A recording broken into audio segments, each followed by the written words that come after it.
Under pressure from authorities around the world, Facebook last year introduced several initiatives to increase oversight of political ads.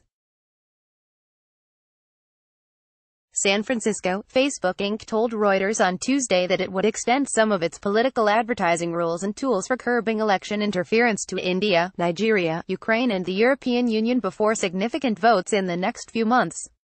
As the largest social media service in nearly every big country, Facebook since 2016 has become a means for politicians and their adversaries to distribute fake news and other propaganda. Buying Facebook ads can widen the audience for such material, but some of those influence efforts may violate election rules and the company's policies. Under pressure from authorities around the world, Facebook last year introduced several initiatives to increase oversight of political ads.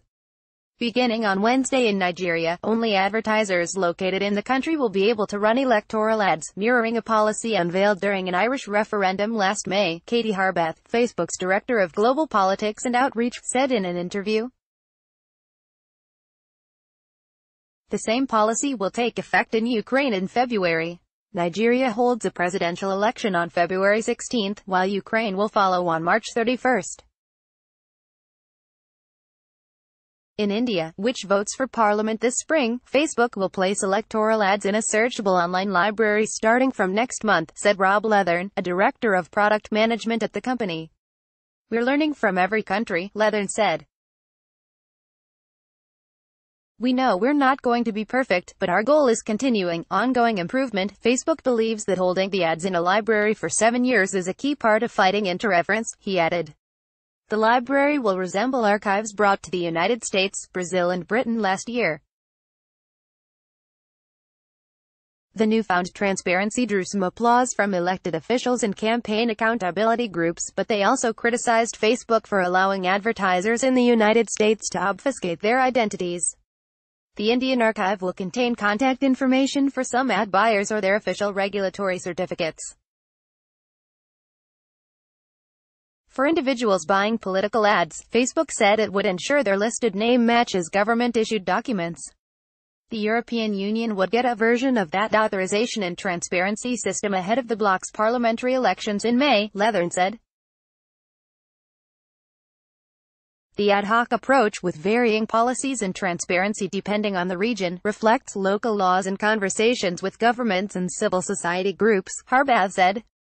That means extra steps to verify identities and locations of political ad buyers in the United States and India will not be introduced in every big election this year, Leathern said.